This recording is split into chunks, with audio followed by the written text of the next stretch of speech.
Hello and welcome to my channel. My name is Ron. I know I don't really put a lot of videos out. As you know, I used to have another channel called Canadian Maker Project. That's still a thing. So if you haven't been to that channel, please check it out. Links are going to be in all links that I'm going to be talking about are going to be in the description. Okay, so just want to put that out. Anyways, who am I and why am I putting out a new video on this channel, which has been dead for so long? Well, this channel is going to go over a remake.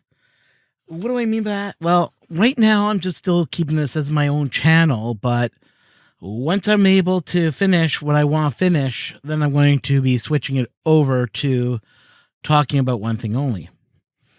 And that's about this ham radio. Right now, this is my study book that I have to study from. This is from the RAC, which is known as Amateur Radio of Canada. They put out a book so I can learn my basic. Now, we have two different designs in Canada. We got basic and we got advanced. In the States, I know they got basic. I think there's this general. Then I believe you can get your extra, I want to say. I think there's one more after that. I'm not 100% sure. I'm not familiar with the U.S. way that you have to do it. But there are people out there that will tell you how to do it and to help you get your license. Why did I want to get into ham radio is probably a question you're probably asking yourself. And why would I care? Well, think about it this way. Do you remember CBs or know about CBs? CBs are a big thing still in the States and still across North America. I still hear people on the CBs all the time chatting. But the CB is kind of, well, let's face it, there's no rules to CB. You can hear some traffic on there. It's kind of getting bad lately. Ones I've heard a couple times, but I've never been a fan of the CB. I always wanted to get into radio. I always thought radio was interesting. My first introduction to ham radio was back when I worked for the Canadian National Exhibition, otherwise known as the CNE. It's a thing that happens out here in the Toronto, Ontario, Canada area, usually near the end of summer. And one year, the RAC bought a table and had every ham club from, I believe it was, they had Mississauga, Guelph, I want to say, I think was there, but I'm not 100% sure. Hamilton, I know, showed up. Toronto showed up. The three Toronto ham groups showed up. And a couple other handful of hams showed up.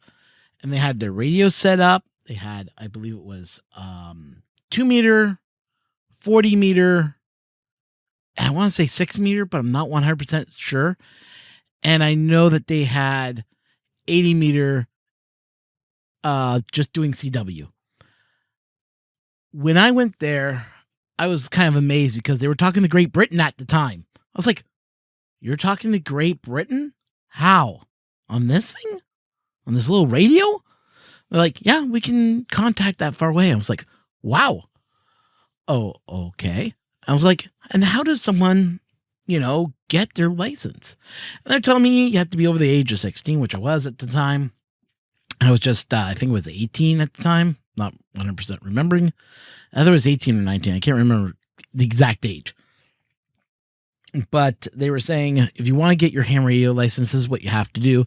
And they got me in touch with the Mississauga Club. So when the Mississauga Club came to Exhibition Place, I went and talked with them because I worked there. So it wasn't like I wasn't there every day. So they showed up and they were like, yeah, come to our meeting. Here's our card. Here's the location. Come on down and we'll get you all set up. So, that day rolled around. I went down. I sat there and I learned a lot from them. And I could not pass the test for the life of me. I was awfully under a lot of stress also, trying to get into college. And just one thing after another. It was not a good time for me to even try to get in.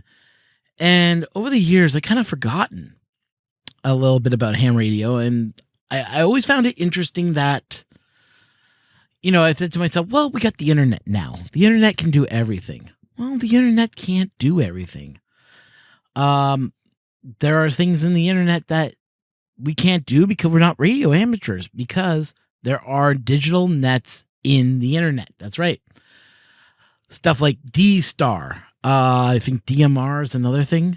I can the things that you can do is listen to these reflectors. There's tons of different reflectors out there on the D-Star network. There's and in radio itself, there's other neat little factors, which I'll get into. I'll show you guys one little neat little page I found. But yeah, so why don't I tell you? Well, I should get recorrect this though. But I got back into ham radio recently because I found out, well, there's a club out here. It's easy to get into. They've changed the course to make it a lot easier for new hams to get interested in the idea of broadcasting. And I went, you know what? This sounds like fun. So I'm working on my license right now. And the Ham Study Guide Basic is a great book to pick up if you haven't. If you're looking at getting your license and you're in Canada, go with the Ham Study Guide Basic. If you are in the US, there are other pages to find out. One of the guys that I don't have on my list, but is in the States and does like a ham radio Q&A and will help you with that, is a guy called Ham Radio Crash Course, I think it is. Or Ham Radio Crash Course. I don't follow him only because he's dealing with US stuff and Canada's information is a little bit different. But you can get an idea of what it's all about, and I recommend watching him. But if you want to see the power of ham radio and you're more interested in, like, what is ham radio? Well, I got a couple of YouTubers that I really do like. And the first one I'm going to talk about is this guy here. This is Ham Radio Concepts. Ham Radio Concepts was the first channel I ran across that got me back into ham radio. Got me, well, let's play around with this. 66 subscribers. He has a little bit more than that. But each video is broken down to explaining how each one works, like SARnet, learning about satellites. It talks about contesting, talks about different radios, talks about field day. Now, if you want to get a full feel for ham radio, check out the field days. If you're in a spot where you think you might have where you know you have amateur radios or you're not 100% sure, go and look online, type in your area, type in ham radio, type in field day. You might be lucky and hit something, but you might have to wait until the next field day. Just an update, just an idea for you guys to check out. Another guy I follow, K8MDR Radio Stuff. This guy always opens this thing up with some nice rock music, and they go, and when you hear it yell out, it's yelling out CQ. And I'm holding doing this for him. But the CQ is a way that we call out calling amateurs. Calling amateurs is the way that you can look at it. His channel is only 2.57 subscribers. It's a small channel, but definitely worth checking out. He does a lot of what we call as POA, otherwise known as Parks on the Air. Parks on the Air is when you go to a park that is state-run, you throw up your antenna and you try to hit as many other parks and other people that are listening for it. A lot of people do contesting with the Parks on the Air, try to get a park activated. It takes up to 10 calls to make a park activate. So if you guys want to listen to that and see how he does his stuff, definitely I say subscribe to his channel. Check out some of the videos. His field day video is actually really good. So, and the last guy I'm going to talk about, well, there's one more person I will bring up, but first, this guy. This guy's name is K2CJB Radio. His subscriber count is not that big. He's only at 610 now, which is way to go, buddy. He was sitting at, I think, like 550 when I signed up. So it's nice to see this big jump in his numbers. But he likes to talk about ham radio, how he got into it. But he also shows you what he's done. Like his latest videos that he did, which were 3 of these. Mounting a mobile HF antenna, then bonding this truck so he doesn't get the RF. Unboxed his ICOM unit they put in the car, and then he talks about how he installed it. Why not watch him? That's some great stuff that he put out. Puts out a lot of information. He's new, I can guarantee that. But I've been listening to his videos, his talks about of everything. Really good information. And if you are across the pond, which I mean Europe, there's a European amateur radio which I discovered, which is 2E0 EZT amateur radio. He runs now his own club. He has a club called, I think it's Pots. Yeah, Pots. His channel's also been really big, and he's been covering amateur radio. He goes online. He also does, he's now streaming. I haven't been able to catch a stream personally myself, but I'm going to be definitely checking him out. So, like I said, everybody that I've talked about here, guys, links down below. Okay, there we go. So, amateur radio is still huge, still big. The bands are not in the greatest shape. Let's face it. We are in a cycle. So I should clarify this for you guys, just so you know what I've been doing my studies and everything else. We have these cycles that go through ham radio where we can hear sometimes not get the right propagation anymore.